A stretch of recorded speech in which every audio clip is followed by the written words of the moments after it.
বন্ধুরা, আমি ফিরে এলাম আমার ইউটিউব চ্যানেল পাহাড়িয়াতে। আজকের টপিক অনলাইন রিটার্ন ফাইলিং। আমি আমার আগের ভিডিওতেই বলেছিলাম যে I will show you how to file online return. তো আজকে আমি তোমাদের প্র্যাকটিক্যালি করে দেখাবো কী করে তোমরা ইজিলি অনলাইন রিটার্ন ফাইলিং করবে। So stay tuned. Now let's see who is eligible for filing of ITR 4. This ITR 4 is suitable for those person who has opted for presumptive taxation for calculating the tax on the income from the head of business and profession.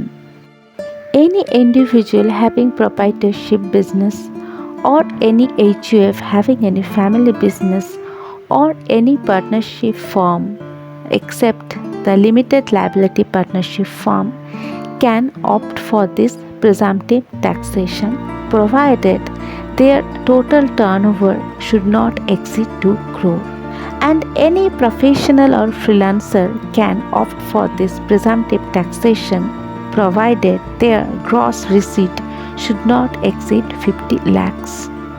This taxpayer can have the salary and income from pension that should not exceed 50 lakhs. They can have the income from one house property that should not exceed 50 lakhs. They can have the income from other sources except winning from lottery or horse race that should not exceed 50 lakhs. This ITR 4 can be filed by any freelancer provided his income should not exceed 50 lakhs. Let's see what is presumptive taxation. The presumptive taxation scheme of under section 44DA, 44ADA and 44AE are designed to give relief to the small taxpayer engaged in specified business and profession. There is some exception. This presumptive taxation is not applicable to the business of plying, hiring or leasing of goods carriage. What is the benefit of presumptive taxation? Presumptive taxation allows you to pay your tax based on presumptive income. You don't need to maintain any books of accounts, meaning you don't really need to estimate your income by deducting your expenses from revenue. You can take a percentage of your total revenue mentioned in the rule and pay the tax on that. You don't have to calculate your actual profit by keeping books of accounts. Now, which return to be filed for the presumptive taxation? Form ITR 4 has to be filed by the taxpayer for the presumptive taxation, provided your gross turnover from the business should not exceed 2 crore or the gross receipt from the profession should not exceed 50 lakhs. Otherwise, you have to file ITR 3 for that. So this return is suitable for the small taxpayer. Now the question is, what condition to be fulfilled by any business to opt for this taxation? Any individual having proprietorship business or HUF having any family business or partnership firm except limited liability partnership firm which has turnover of less than 2 crore can opt for this presumptive taxation. Profit will be calculated taking 8% of the cash transactions and 6% of non-cash transactions. In Google, type eportal.incometax.gov.in. Now enter your PAN as login ID.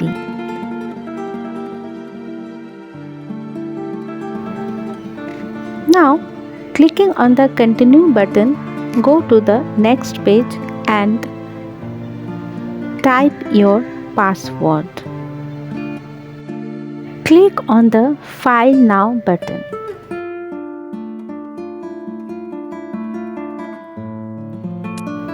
In this page, you have to select the assessment year, which is 2022 and 23, and you have to select the mode of filing, which is online.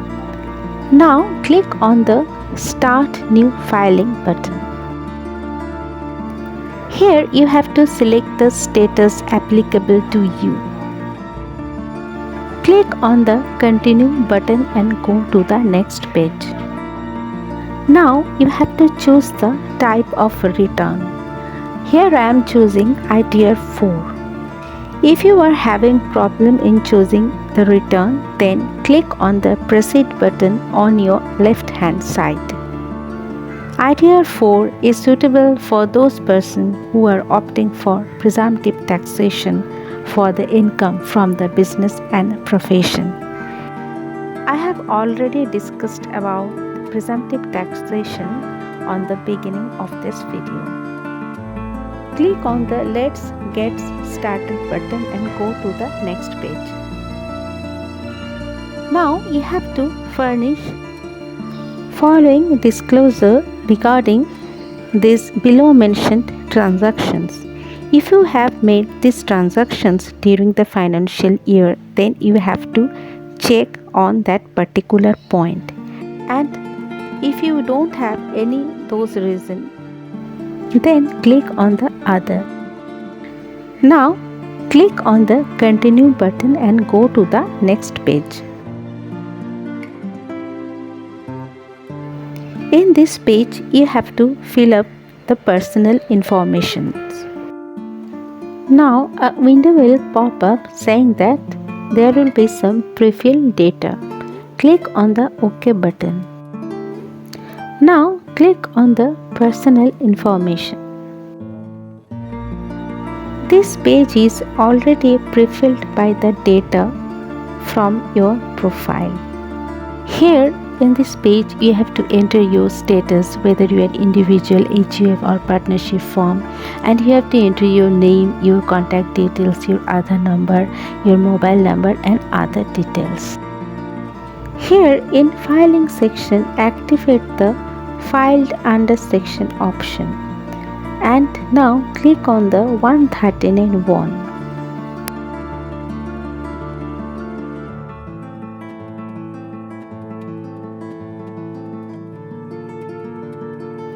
Here you have to select the nature of your employment.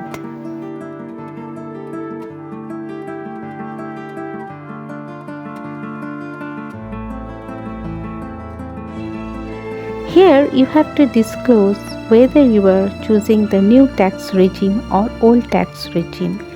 In my case, I have chosen the old tax regime, so I have clicked on the No option.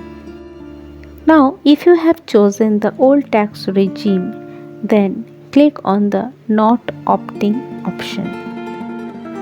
Now, you have to disclose whether the return is filed by yourself or by your representative.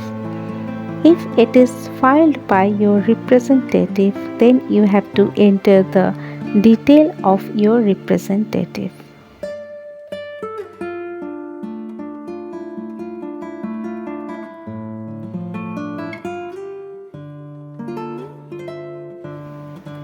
Here you have to enter the bank details. If you have some refund, then the amount will be credited in this bank account. So activate the Select for the Refund option. If you want to add other bank, then click on the Add Another option. A window will pop up and you have to click on the Confirm button.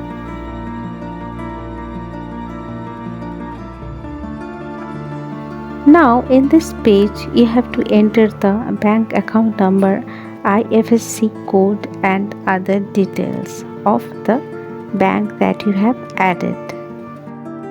Now after entering the bank details, click on the Validate option and go to the next page.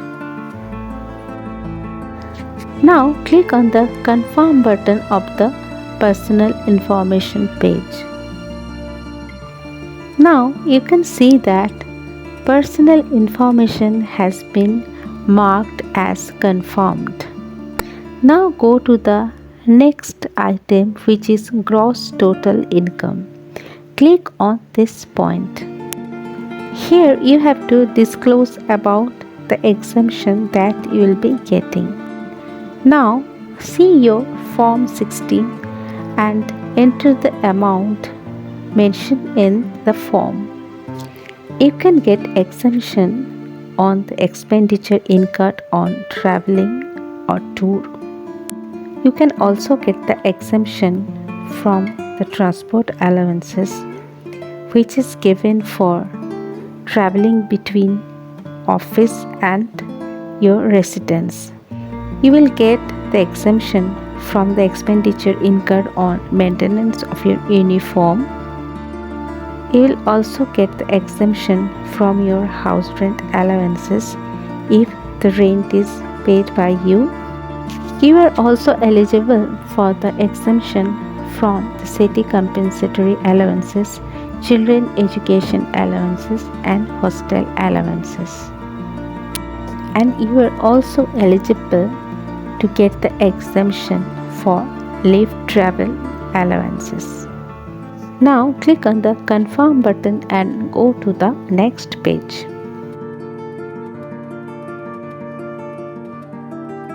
Now here under the head of income from salary, you can see the first item is gross salary, then the exempted amount will be deducted from gross salary.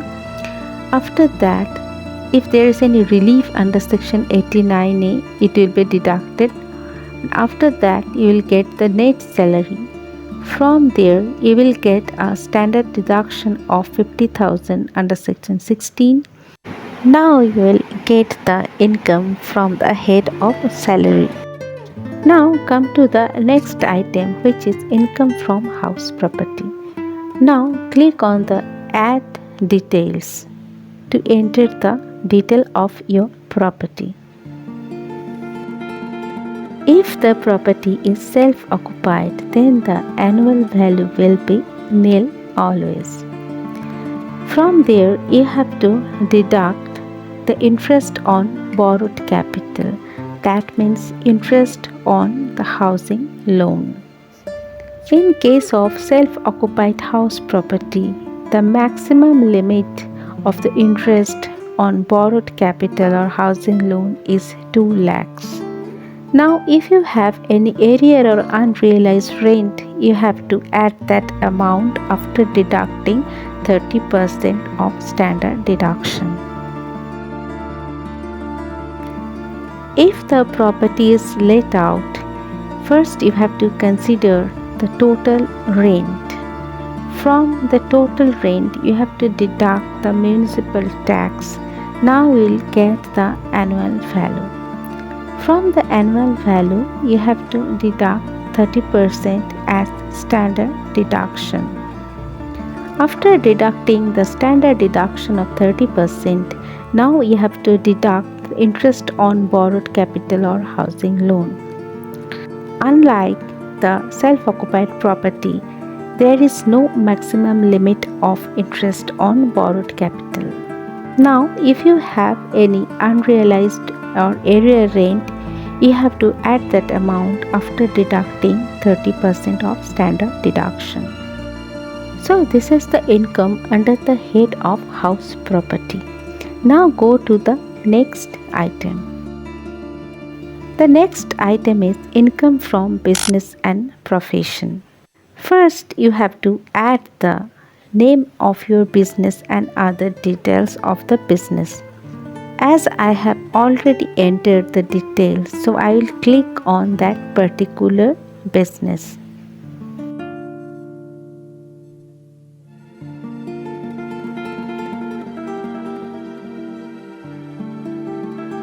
If you have not added your business details, then click on add another. Now here you have to enter the name of the business, description and the business code and click on the add button.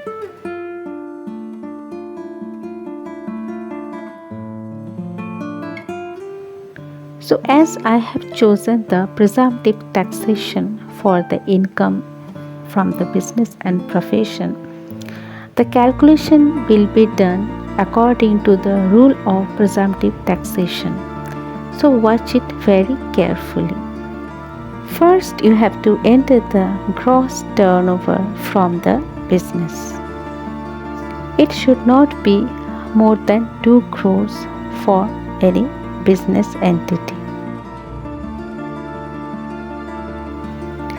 Now, to calculate the income from the gross turnover, first you have to segregate the turnover into non-cash transactions and cash transactions.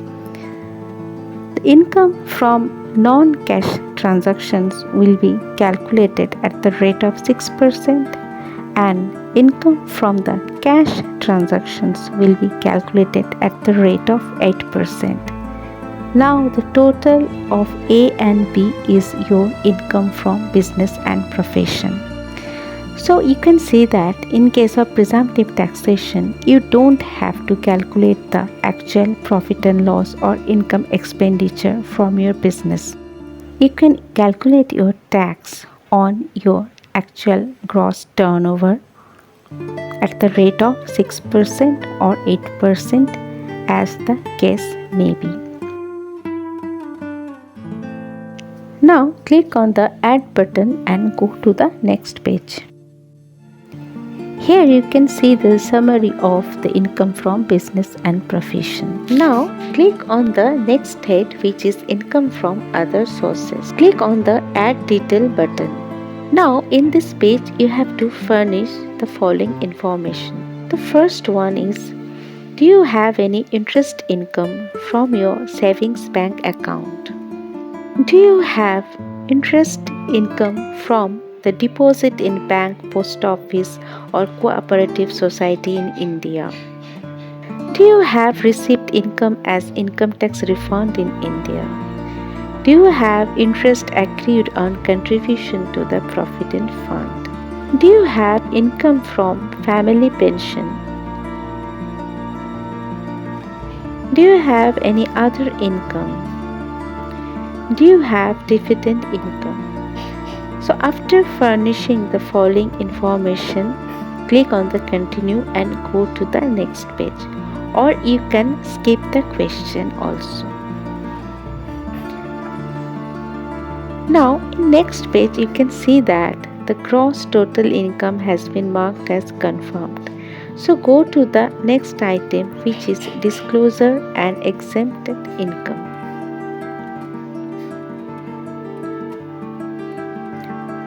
Now in this page you have to enter the financial particulars of the business.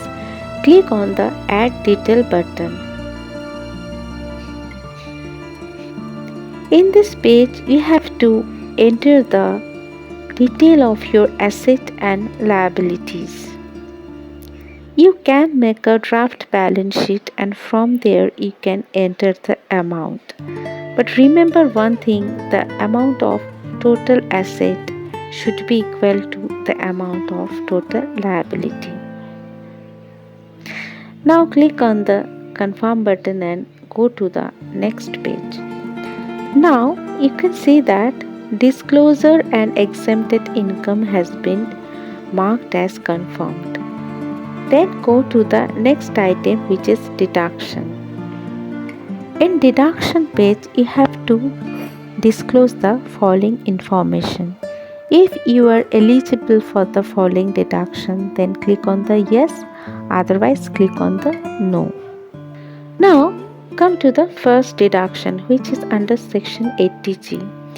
If you have made any donation, then you can claim the deduction under this section. The maximum qualifying amount for the donation can be 100% or 50% for deduction. Now the next deduction is under section 80GG. If you have paid any rent and if you don't get any house rent allowances, then you can claim the deduction for the rent paid under this section. If you made any payment towards the life insurance premium or public provident fund or 5 years tax savings fixed deposit, then you can claim the deduction under this section, but maximum limit is 1,50,000 under section 80C. The next deduction is under section 80C.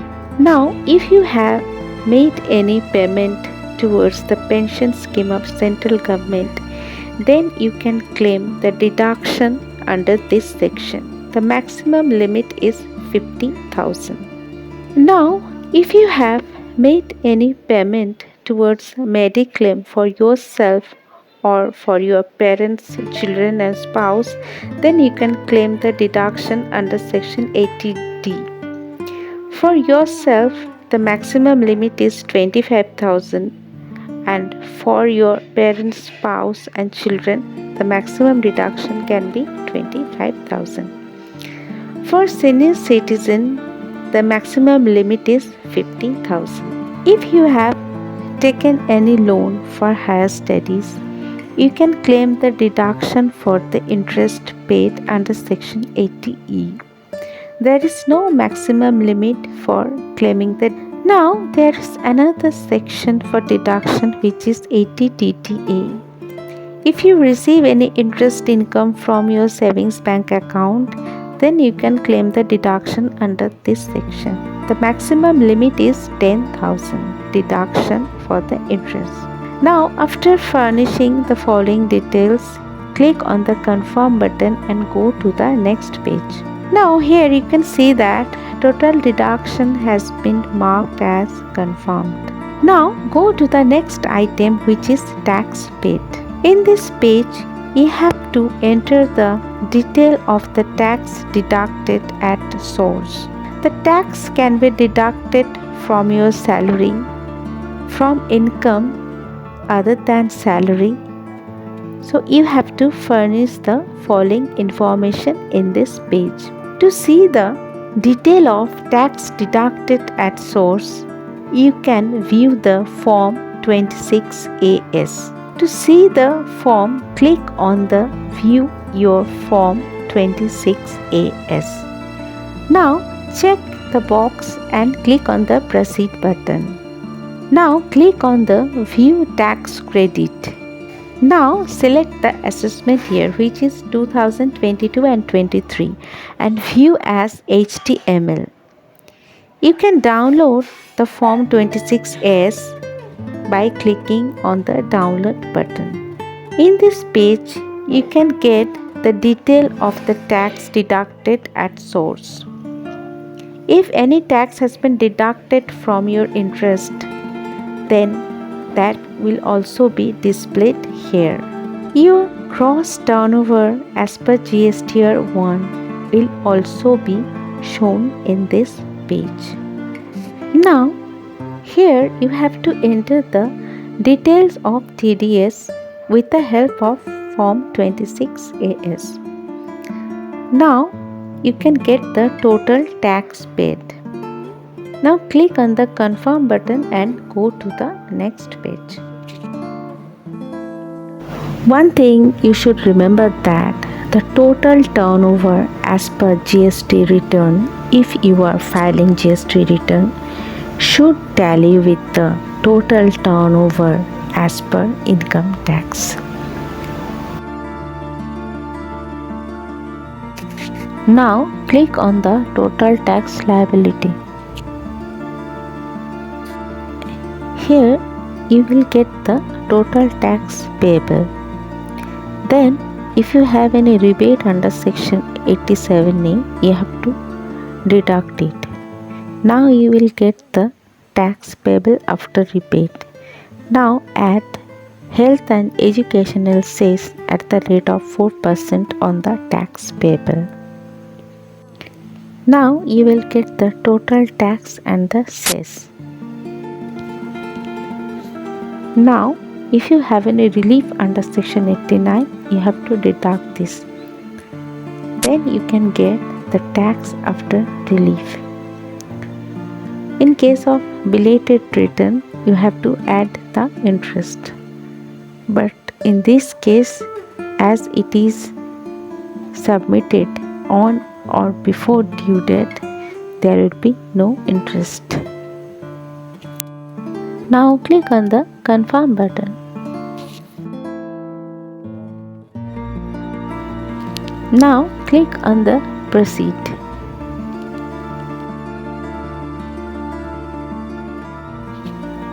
Now in the next page, click on the pay now button. Click on the preview return. Now check in the box and click on proceed to preview.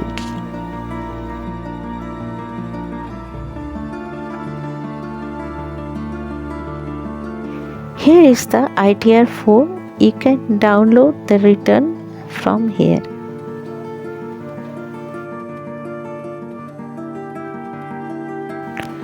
Now click on the proceed to validation. Now after validation, click on the proceed to verification. Now click on the Aadhaar OTP option. Now click on the generate Aadhaar OTP option. After entering the OTP, click on the validate option. After entering the OTP, you will get the message that return has been filed successfully.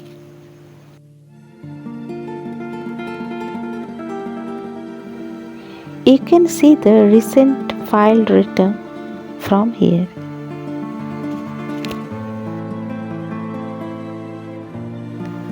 So return ITR 4 has been filed successfully. Now log out from the site.